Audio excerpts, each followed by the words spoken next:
尔因香水结缘，认识了丁姐和 Patrick。他们热情好客，心地善良，给予我们很多帮助。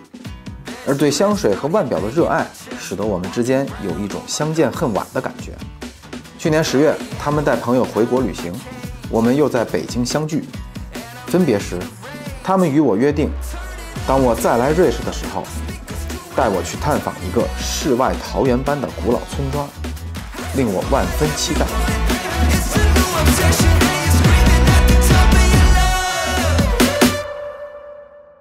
Hello， 大家好，我来到了库尔，看看这是哪儿？看过我视频的朋友就知道，我来找老朋友了。来吧，见到丁姐和姐夫 Patrick 像是久违的亲人一样，心情格外激动。自从去年被姐夫的香水品牌 Oud 实力圈粉以后，一直都很期待他的新款香水。今年推出了第5款香型 Suvi， 来听听他们的详细介绍吧。Ja, dann ich euch gerne vorstellen, das ist der 5. Duft von Oud, der heißt Suvi. Suvi heißt Holunderblüte。刚才 Patrick 我先生已经介绍了，这第5款香水 Suvi 代表的春天的意思。这个 Suvi 里面有一个接骨木，是它的芬香的一个主打成分。中调是接骨木，前调呢有柠檬香味，有薄荷香味，最主要的里面有冰川水在里面，所以它整个闻起来就是非常的春天的味道。各位奇想人生的朋友们，刚才我跟丁姐聊了一下，然后她同意给我们一些小福利，只要是在我们评论区留言的朋友们，都会有机会抽得一个Oud香水的试用装。哎，老七，话不多说了，去年去北京的 Monica 邀请咱们去吃饭。哦，是吗？太好了。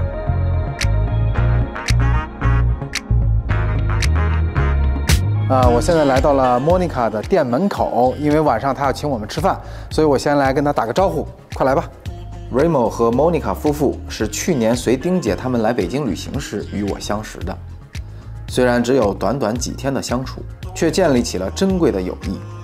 听丁姐说我要来库尔了，早早的就帮我把酒店安排好了，还提前预定了餐厅要请我吃饭，让我感觉来到库尔就像是回到家了一样。充满温馨和感动。这个就是 Monica 的一个厨具店，它开了40多年了。Patrick 知道我喜欢艺术品，趁着晚餐之前的间歇，拉着我来到了他朋友 Arnold 开的画廊看看艺术品。他的画廊以现代艺术为主，有许多库尔本地艺术家的作品。一进门就被异形的作品给吸引住了。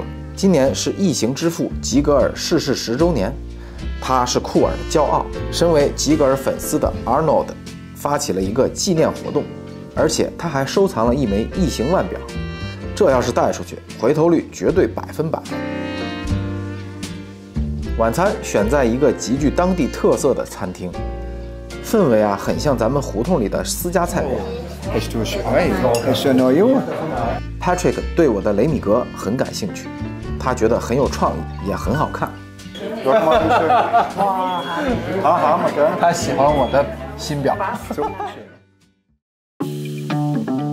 第2天一早，从库尔驱车1个小时，我们来到了有如世外桃源的古老村庄瓦尔斯。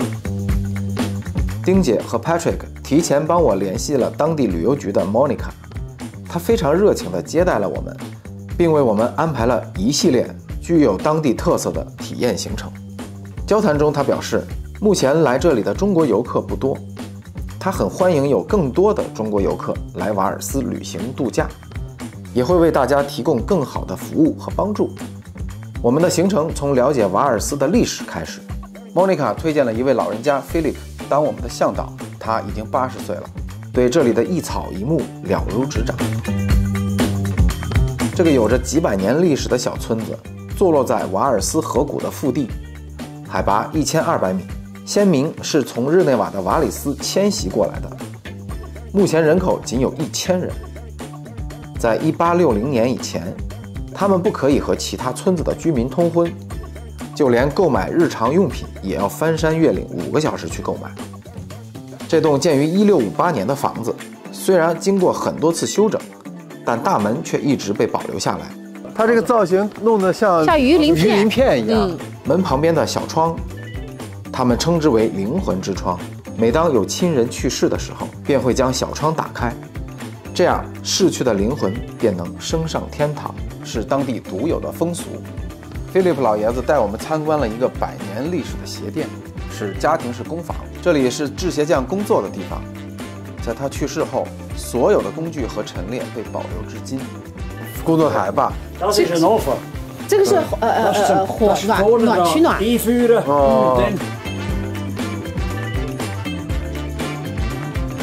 人家一辈子就是从事这一件事，做到极致。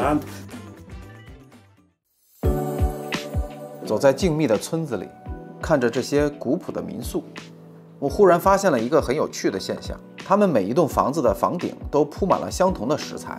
我向老爷子打听了一下，原来这些石材是瓦尔斯本地的特有矿产石英岩，是村里重要的经济来源之一。政府下达了一项硬性规定，只要是在瓦尔斯的行政区域内，房顶必须使用石英岩。他们每一个房顶搭这个的时候是不用一根钉子的，也不用任何涂料或者是胶水去粘合它，它是一层一层叠上去的。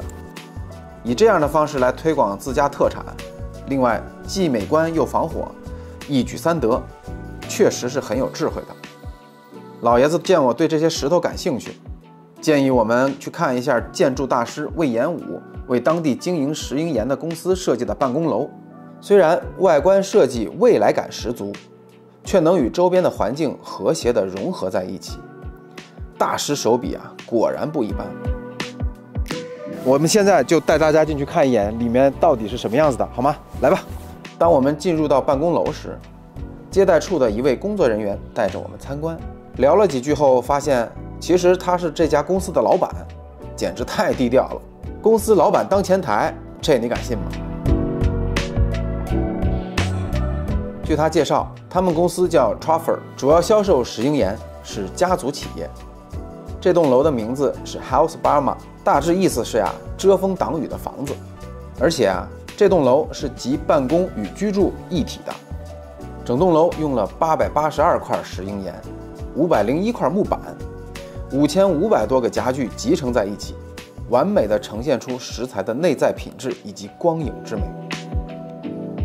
我最喜欢的是从1层通向2层的楼梯，在这里感受到一种原始的力量。这里被大师设计成为岩石峡谷，两旁墙壁的石板给人一种处于采石场中的感觉。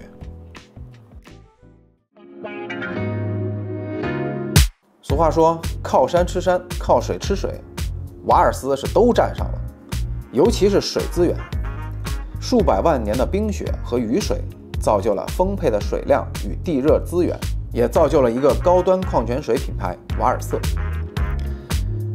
瓦尔瑟由2位企业家赫斯和施罗德于1961年创立，他们的矿泉水是真正未经处理的纯天然泉水，也是瑞士第一个没有标签的矿泉水品牌。这项举措呢，是为了进一步减少包装材料的数量，践行可持续发展的宗旨。瓦尔瑟的水源来自于2个泉眼，一个是位于海拔1250米的圣彼得泉，富含钙和镁，有非常浓郁的矿物质风味。瓦尔斯温泉也来自这个泉眼。另一个是位于海拔1815米的圣保罗泉，阿尔卑斯山最高的山泉之一，矿物质含量低，风味温和，连婴儿都可以喝。虽然瓦尔瑟于2002年被可口可乐公司收购，但泉眼并未被收购。这次非常遗憾的是，我们来到瓦尔斯的时候，正好赶上7132酒店放假，所以没能入住这个大名鼎鼎的度假酒店。幸运的是因为没有客人入住，我们才得以一次性把几位大师的作品全都呈现出来。7132是瓦尔斯的邮政编码，酒店由此来命名。2013年，迪拜富豪 Remo Stoffel 收购了瓦尔斯温泉。为了把这里打造成为度假酒店的天花板，他做了一件震惊整个建筑设计界的大事，把全球最顶尖的4位建筑大师请过来，共同设计打造了度假酒店7132其中一部分，称之为建筑师之家，每年都有来自全球的建筑师和建筑爱好者们来此朝圣。这4位建筑大师是安藤忠雄、彼得·祖姆托、汤姆·梅恩和魏延武，前3位都拿过普利兹克奖。4位大师风格迥异，安藤忠雄设计的房间有很鲜明的日式性冷淡风格，但原木色的木质结构又让房间增加了一些柔和，充满了禅意，能让人在此静心冥想。最重要的是，这位世界级建筑设计大师是自学成才的，这你敢信吗？魏延武设计的房间也是以木质结构为主，他将板材使用叠加的方式拼成了一个像茧房一样的样子，同时凹凸有致，很有层次感。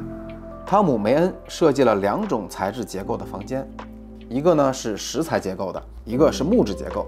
这2种材质的设计思路是与当地自然环境进行呼应，尤其是灰色岩石搭配上科幻感十足的浴室，有点赛博朋克那味儿了。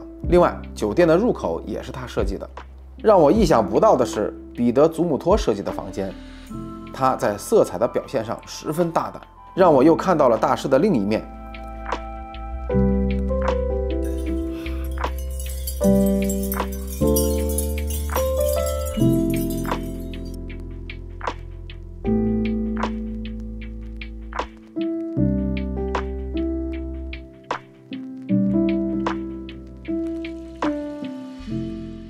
此次行程的重头戏是 Monica 为我们精心安排的瓦尔斯温泉体验，可惜温泉内不允许拍摄，所以呢，我也无法将这个蜚声国际的建筑作品通过我的镜头呈现给大家。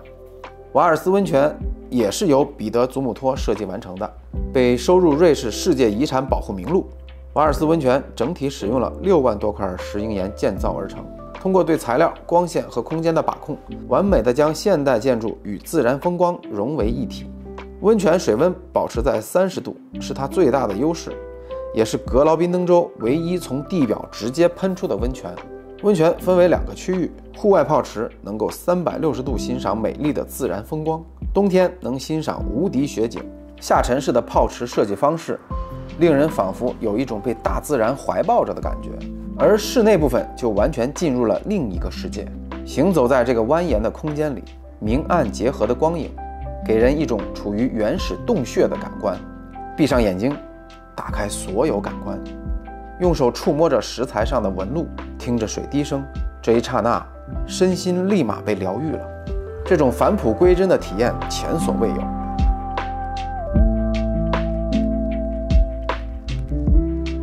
温泉结束后， Patrick 邀请我们一起徒步，顺便带我看一下他香水原料里使用的一种植物。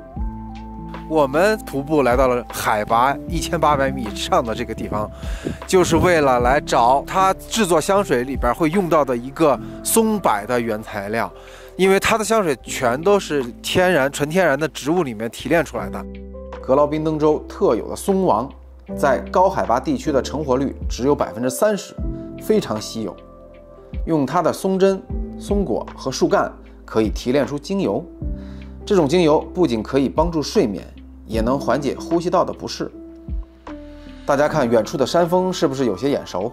它就是号称格劳宾登州版的马特洪峰——采夫赖拉峰。